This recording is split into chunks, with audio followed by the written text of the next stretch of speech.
Hey everybody, it's Craig from the University of Applied Research and Development, and it is our privilege to have with us Alice Keeler, who's a technologist in education. Great to have you with us, Alice. Oh, thanks for having me. I've been really looking forward to this, and I've been following you on Twitter and on YouTube, and following your blog and your posts in the Google groups and everything else for quite some time, and been following you on LinkedIn. So you're in a class as well. You teach a class Yeah, every day, don't you? I teach two classes. So I teach first and second period high school math, and then I teach teachers with the rest of my day. And so I just got back last night. I'm like so not smart. I drove out from Denver. Do you know what happens in Denver in January? It's snowing, like a lot.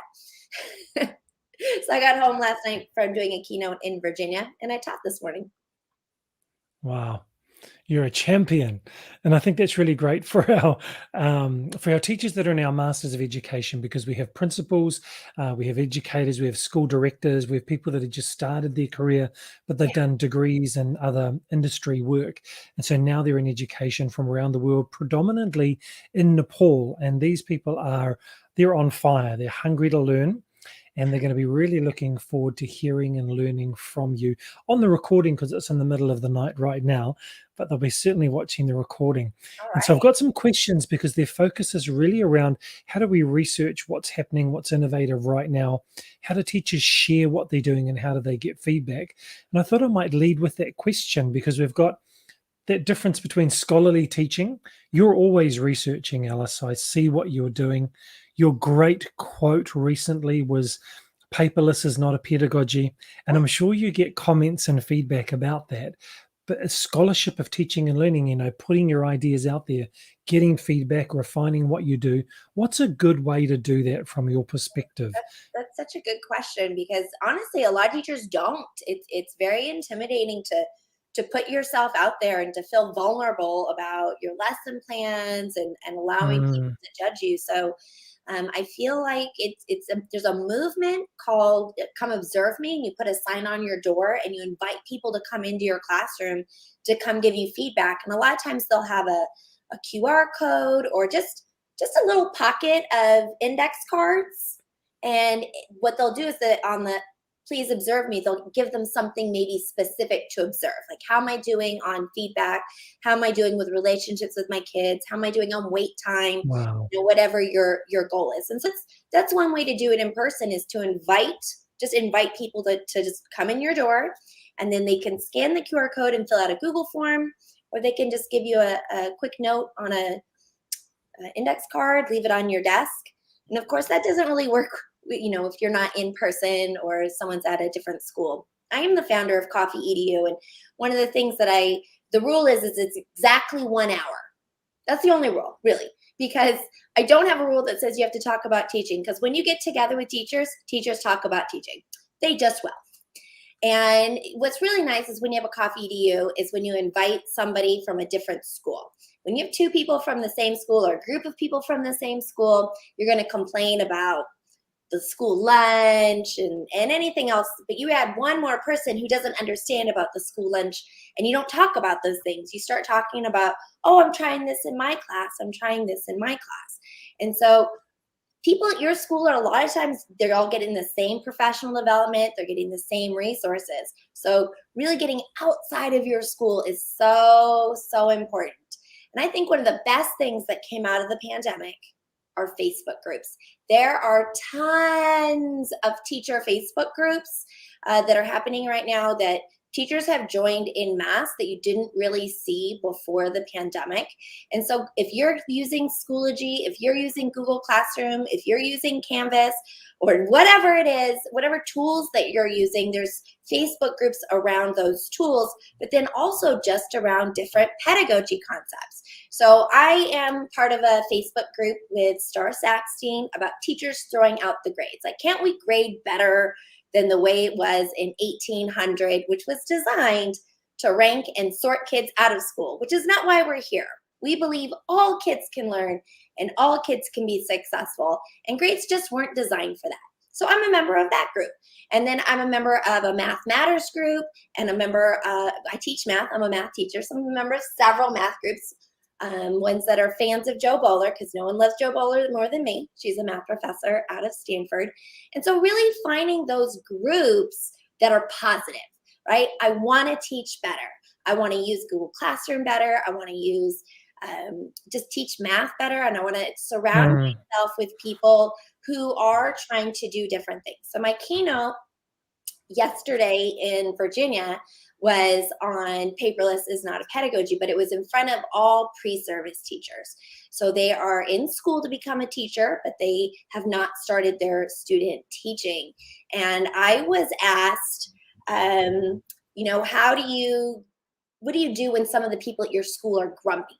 Like they don't want to use technology in better ways, or they don't want to use technology at all. And it was a technology presentation. And I said, really, you're going to have very small numbers of innovators at your school, just statistically speaking. There might just be one person. And so it really is on you to find those groups who don't bring you down. I said, being someone who is innovative is like standing on a table and everyone's trying to pull you down. Like, just do what we're doing. It's fine. The kids don't do any work. My solid rule is if you are complaining about your students, change your lesson plans. So if your teachers at your school are complaining, don't hang out in the teacher's lounge. Find places where people are really enthusiastic to want to try and do better. And there's tons and tons of teachers that want to do better. And we're at a unique time where you can find them. I use Twitter, I use Facebook. A lot of people are using TikTok. I'm trying to convince myself to get into that. That's very brave of you. I'm 45. I love you said that phrase, I'm trying this, and finding people that you can say, I'm trying this with. So as you've been talking with teachers and running all this professional development all over the country, and your social media presence is really large, when you're sharing, I'm trying this, what are the things that other people are trying? What are the new or developments or refinements in pedagogy and technology you're seeing that teachers are grappling with right now? Yeah, I think the biggest movement is towards student-centered learning. And that's not tool dependent at all. How do I take myself from being the most important thing in the room? And again, one of the things I shared yesterday is on the first day of school, I do not stand in front of my room and tell my students about myself. I have all year for them to get to know me. I want the first day to be about my students and learning about them.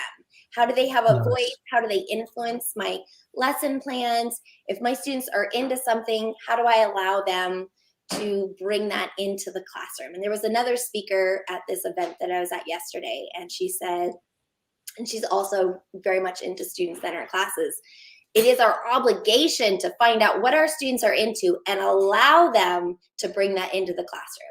So one of my tricks for that is I give a more open-ended assignment. Like, what's my learning objective? It is the Pythagorean theorem. There are 5 billion ways that you could show me the Pythagorean theorem.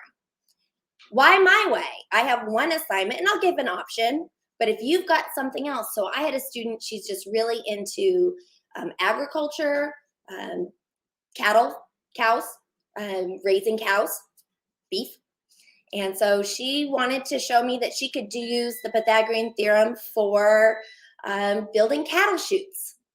So a cattle chute is going to be fencing that the cows are going to go through, probably so you can eat them. But she was really passionate about it, and she was putting this whole project together where usually this particular student ditches. She doesn't come to class. And so when we find out what our students are really passionate about, and we're open to allowing them to demonstrate their learning in different ways than their neighbor, that's something that I think is becoming very popular. So what are some tips or tricks? You've just mentioned one that teachers really can move make that shift to making students the center. Yeah. Well, I use Google Classroom. And so what I'm able to do is I'm able to assign an assignment to just one student. So what I'm able to do is I have an assignment, and I know this kid's probably not going to be into it, or they just have something else that they really like to do. So I unselect their name, so it's not assigned to them. And then I'll assign another assignment only to them to give them an alternative. And so I have one student, she's really into art and drawing. So now she has a giant laptop. The school gives them Chromebooks, but she's got special software on her computer. So she brings this big laptop and this giant drawing tablet to class so that she can draw art to demonstrate some of I'm teaching geometry, so actually that's pretty easy to integrate her passion for art. And then I have another student, she was playing on her phone. It was a game of pool, where you shoot with the balls with a stick, not the swimming pool. And I said, you could code that into Google Slides. We could make this into a game in Google Slides. So I showed her how to code, and she has been nonstop working for months on this project, just putting so much passion into it. And there's really a lot of math behind how do you get the balls on the Google slide, and then what angle are you going to hit it with this pool stick. And so she's doing that. And I have another one just decided she's going to do all of her assignments in Minecraft. I'm like, awesome. And that's only 3 out of the, I have 2 classes. So out of the 2 classes, I have 3 students who really are looking to do something different, but they're so into it. So the ability and I don't think it's just Google Classroom, but the ability to assign students to different work really is a game changer. That's one of the ways that technology should make learning better. Not, here's what I'm doing. How do I put it online? I have never, ever stuck a PDF on for my students to fill out. I've never done that. It's a paper task. It should be on paper. Right. Paper tasks are designed for paper.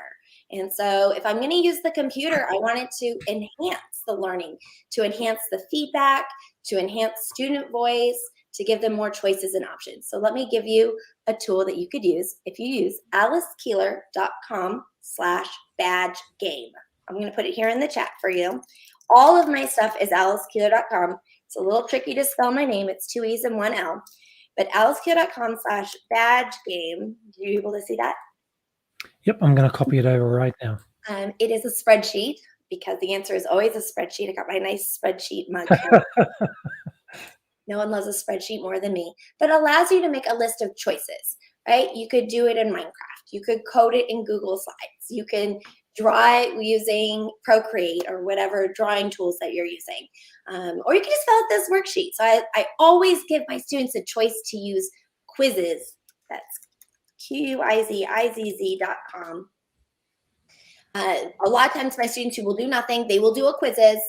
And then I'm working on trying to inspire them to make some other choices. So I give them a variety of entry points to do that. Now let me give you the pedagogy behind quizzes. One time my daughter was doing some work at home, and I said, hey, can I help you with that? And she said, no, I'm good. I'm like, are you sure? Because you're doing it wrong. She's like, no, Mom, I just need to get this done so I don't get in trouble tomorrow. That's right. The assignment was not to learn. The assignment was get to the bottom of the page.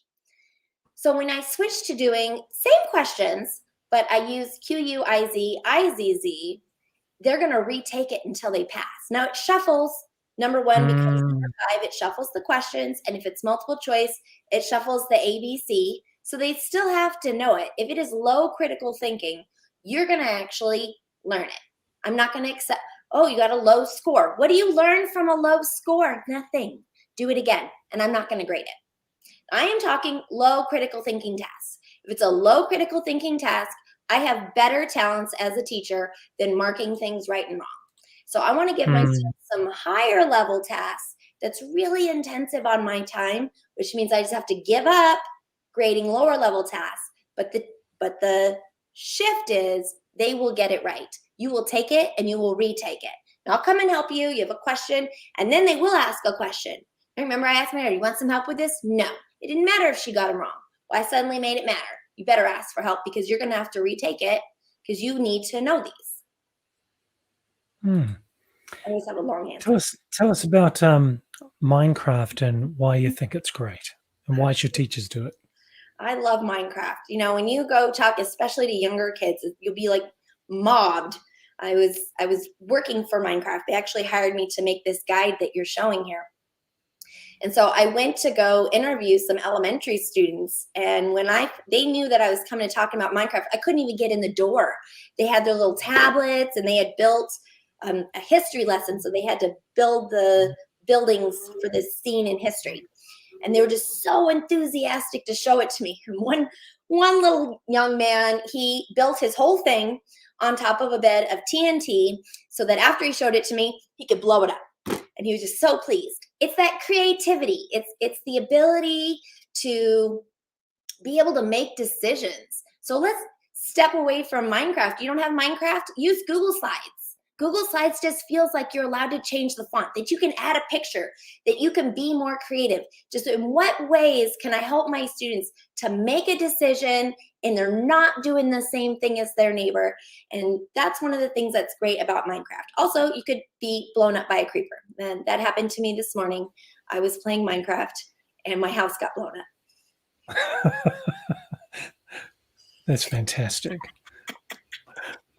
Yes, I'm a big proponent of that. It's actually very cheap. It's not free. I'm actually anti-free just in the sense that anything that's free, you don't know that it's going to be around for very long. So you put all of this energy and effort into using this free tool. Well, somebody has to maintain it. And they're either doing it out of kindness or they're trying to freemium, put it over somewhere else, but they have to put money and resources behind it. And then they just continue it. So if you want high quality resources, you want high quality engineers making good stuff, I'm very adamant that the school should budget, not the teacher should pay for. The school should budget. And in 2022, any school that's not budgeting several $100s per teacher for the tools they will use, shame on them. I just want to pick up on that. I think that for our students that are watching this video and they're thinking about their topics for their research, maybe the impact of freemium education tools on teachers and students. That might be an interesting research topic, the impact of freemium. In the company I work for this company, Schoolytics.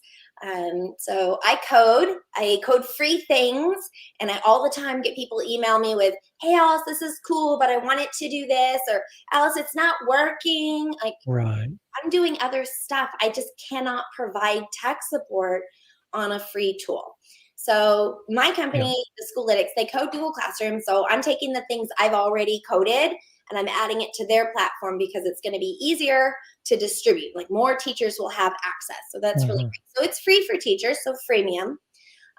But it's not going to stick around if we can't get administrators to see the value in it and want to pay for the administrative tools.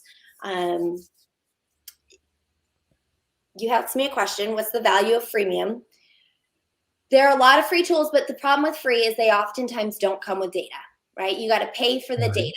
And well, free is a tax on teacher time. If you have to spend all this time manually recording, if students have completed something, or like in quizzes is freemium. I can use it for free, give them a quiz, but the deadline, it ends in 2 weeks, which means I have to take my time to go back in and keep changing the deadline to allow students to keep working on it. It's $6. The school should pay for that, you know, free up the teacher time so I can spend my time working with students, not working with paperwork. Because things are always changing and we don't want to increase that tax on teacher time, what are some skills, some integrations, some technologies that teachers right now need to be aware of to prepare themselves for what's coming? Gosh, that's such a big question. I thought you were going to narrow it down to feedback. Okay, I'm going to answer my own question then. Let me give you a tip that you can use with Google Slides. Instead of giving every student their own Google Slides, that's a tax on your time. You got to open all of those. Okay, and you open all of them, you open every kid's Google Doc, you open every kid's Google Slides, and you make feedback comments on it. You know what? They don't read it. Well, you just wasted your time. If they don't read your feedback, you wasted your time. So how about instead we do feedback together? So I make one Google Slides, and then each kid does their work on a slide, and each slide's like a blank piece of paper. And I have a couple of things I've coded to assist this, but then what I want to do is I just want to click present, and we do feedback together. I don't go home and do feedback by myself. We do feedback together. We talk about it. We want to get the students doing the talking, be it with a technology tool or not. What happens when technology isn't working all the time? almost guaranteed. You know what we do? We circle up in a circle and we talk about a topic. Look at John Hattie's research. Class discussion is really highly rated for learning. So let's discuss everything. The person doing the talking is the person doing the learning. So the students contribute to a Google Slides, and then I just hit slideshow, and then I ask the students, what do you think about this? My husband has a great line. He's an English teacher. He says, even J.K. Rowling has an editor. What does that mean? It doesn't matter how awesome you are. You could always be, this is not a real word, awesomer. Right? We help each other get better. Of course it could get better. Even J.K. Rowling has an editor. So we look at this and say, okay, well, we're a community of learners who help each other get better. What's good about this? What could be improved? And we go through student work together and we give feedback together.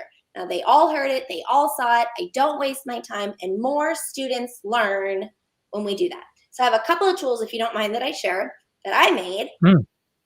If you'll actually search for Schoolytics, it's spelled the word school and then YTICS. It's analytics and school put together. So when you go into Google Slides and you go into the add-ons menu, search for Schoolytics. I coded all of those.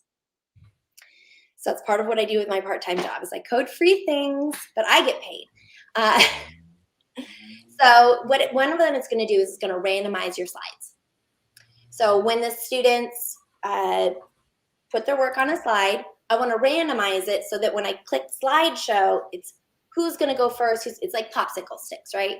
Who's going to share the work? I might only be able to do 2 or 3 student samples. I can't do everybody's. So that'll allow me to randomize the slides. So it's called Randomized Slides by Schoolytics. And the other one I have is called Roster Extras by Schoolytics. Again, I coded them. And so what Roster Extras is going to do is going to take your roster, you put it in column B, or you can export your roster from Schoolytics. You put your roster in column B. Yes, thank you. And you go to the extensions menu. Again, you can just search for the add-ons. Just type in Schoolytics. It's going to come up. And it'll allow you to assign a slide per student. So it will create a Google Slides. It will then take each of the students' names and share them on the slides. And put their name on a slide. So each student has an assigned slide. Oh, I love that one. That's not the same, but it's the same.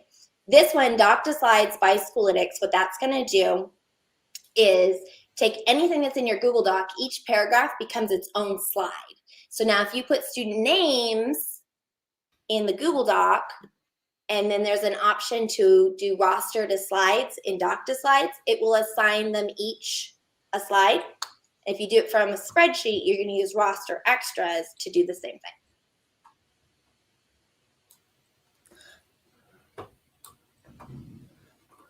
Yeah, I made that too. Do you ever sleep, Alice? I get asked that all the time. Wow, that's phenomenal. Look, Alice, I really appreciate your time. Just to wrap up, I think this concept of feedback that you mentioned, that's really powerful. I think more and more as we move forward, there's so much competition for teacher time, and you say the tax on teacher time, and I think that tax is increasing every single day as there are additional requirements, with the pressures with dealing with COVID and living with COVID, changes in curriculum, increases in technology. How are you finding that? Really quick. Yep. It's okay to say no. People, they can't make you want to quit. It's nice to say it's for the kids, but if you want to quit and it's stressing you out, that doesn't do any good for anybody. What is reasonable, do what you know is good for kids, that is reasonable, and it's okay to say no. Okay, well, that's great. So it's okay to say no is strategy number 1, because I was actually going to ask, how can teachers cope with this increase, particularly with living with COVID now? How are you finding that teachers are managing that challenge of the tax on their time, as well as saying no? I know a lot of teachers who are just crying every day. And every single day, I have a premium membership, alicekeel.com/membership, and people sign in and they tell me how things are going. It just breaks my heart how many they care and they love their students so much, but it's too much. And so I try to find ways to use more quizzes. It's okay.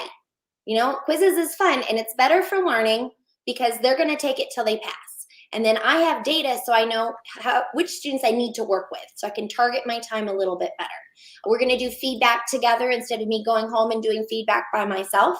So that's going to save me time. And then sometimes they'll tell me, my school's making me do X, Y, Z. And I say, just say no. How nice for them to mandate for you something they're not willing to do. Do what's good for kids, give good feedback, and take care of yourself, because no one else is going to take care of you. This is very true. Alice, what's the best way? I've put up your website. I haven't shown your Twitter yet, but what's the best way for people to follow what you do? Is it your blog and your website? Yes, my blog, alicekeeler.com. But if they'll do alicekeeler.com/newsletter, I send out a free newsletter every week, and you can keep up with, here's all the things projects I've been doing, the free webinars that I have going on, and I put a list of all my blog posts every week. So hopefully that would be the best way to find out what I got going on. Fantastic. I'm going to make sure that I add that to the show notes. Yeah. Alice, really, thank you so much for your time. Our educators, particularly in Nepal, will really thank you for what you've shared. I followed you for many years. I follow all your work that you do. I get lots of tips and tricks that I use in a range of different courses. So thank you. What you're doing is really making a difference. Oh, thanks. And so for those of you that have your bachelor degree, particularly in the developing nations that we work with, we've now got programs in Nepal and Indonesia and Cambodia. If you've got your bachelor degree and you've moved into education and you want to refine what you're learning, you want to go deeper, you want to increase your scholarship, reach out to us.